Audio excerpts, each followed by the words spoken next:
and welcome back to another episode from Beyond the Matrix. My name is Sarah, and today we're going to be talking about Mars because it's Mars's day.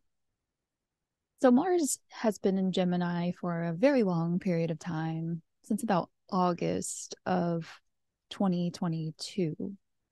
Actually, yeah, August of 2022, and then turned retrograde around Halloween and has now turned back direct and is moving back over the shadow of his previous journey through Gemini and back. Mars in Gemini is conflicting thoughts, a lot of thoughts, quick thoughts, very cerebral, very much in the realm of the intellect, of the mind. And Mars is this planet of action. So Mars wants to do things, but Mars has been in this period of planning and replanning and re-going over things. And it's been frustrating is probably the best word. It's just a very frustrated Mars. And currently Mars is squaring off with Venus. Actually, Venus is breaking free from that square here. But this coincided with the previous full moon in Leo, which also had a square to Uranus and this planet of shocking revelations. So all that to say, the squares, of course, I say over and over again, are of the nature of Mars. Squares, the aspect square. So when planets are 90 degrees from one another, that's a square. So there's been a lot of martial energy, even without Mars being the only one causing it. We're going to see what Mars does this week. Just going to move the clock forward. So one thing that I notice is that Mars is moving into a sextile with Chiron, the Wounded Healer. This is an asteroid, the Wounded Healer that has been in the sign of Aries. And Aries is one of Mars's signs. Aries and Scorpio when we're looking at traditional astrology. Being in a sextile, this is an opportunity. There's an opportunity here with the healing. And Chiron in Aries is a lot to do with our individuality and some sort of wound around that. So it could be that you were not able to be an individual in some sort of way. Or even if you were able to be your own individual, unique self, maybe that was something that you were made fun of for.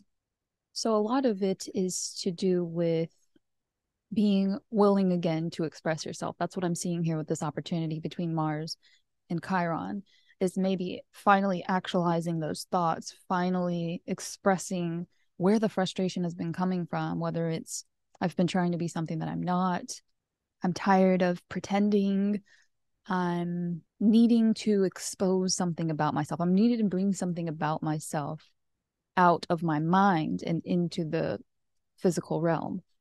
And that seems to make a lot of sense, because if Mars is frustrated from having to go back over things, redo things, it might be because they were not planned with the self in mind. They might have been planned with, what will other people think about me? Or will people be proud of me? Or how do I prove myself?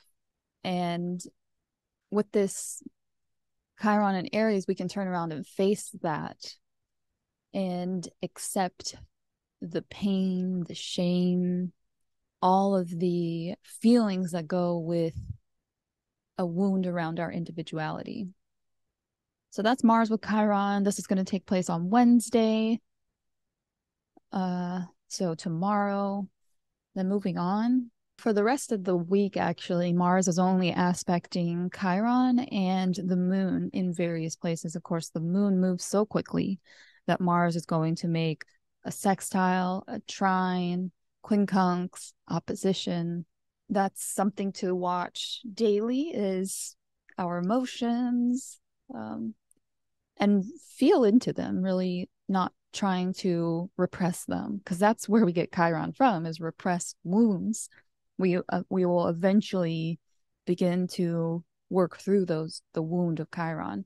and how it relates with the energy of Mars and that frustration of Mars, that feeling of not being able to move forward with projects, with our lives. And this sextile between Mars and Chiron is going to continue through the rest of the week. In the meantime, Mars is going to be making aspects to the moon. So currently, the moon is moving into a square with Mars. And squares are of the nature of Mars. So perhaps conflicting thoughts or passionate thoughts. Doesn't have to be bad. By Thursday, the moon will be moving into a trine with Mars. So Mars here in Gemini, the moon moving through the sign of Libra, trines are harmonious aspects. This is something that seems to just fall into place here with Mars and the moon. And this can be balancing because Libra is the sign of the scales. And so there could be this realization that, oh, I can balance this and this, and then this thing no longer bothers me. And also an air sign, so very much in the head, very much solving this in the mind, perhaps. Also, Mars in Gemini can be to do with conflicts around siblings, cousins, neighbors. So this could be figuring out how to resolve this problem where both parties are content. And then when we reach Sunday, Saturday, Sunday, depending on where you are in the world, the moon is moving into this inconjunct position with Mars. And so the moon, so moon here, this blue line is showing us the inconjunct, the quincunx. So this is, again, an itch you can't scratch. This is a little frustrating. Now, of course, the moon is going to move into an opposition with Mars. With oppositions, there's no we're working towards the same goal. It's like at odds. So this can be the courage that you acquire from this series of events that's been going on. Like I said, Mars is moving away from this sextile with Chiron. So it's a week that's very healing, very cathartic, maybe intense. But this is leading us up into this very beautiful Neptune-Venus conjunction in Pisces, which is Neptune's home sign, and Venus's exaltation. So we're leading up to something very beautiful here, but there's a lot of tension and healing that's going on in the lead up to that event and to the new moon in Pisces, which makes a lot of sense because Pisces is this very wise sign that's about healing. So that would be really nice to follow this through. It's funny because yesterday in collective journaling, Peter gave us a shot and a chaser for songs, and this feels like a shot and a chaser for our emotions, for our emotional well-being. So yeah, I hope that that's been insightful, and hopefully that helps us to prepare for the intensity of this cathartic emotional healing. So I'll be back tomorrow to talk about Mercury, because Mercury is approaching Pluto and we're going to the underworld. So I'll see you there.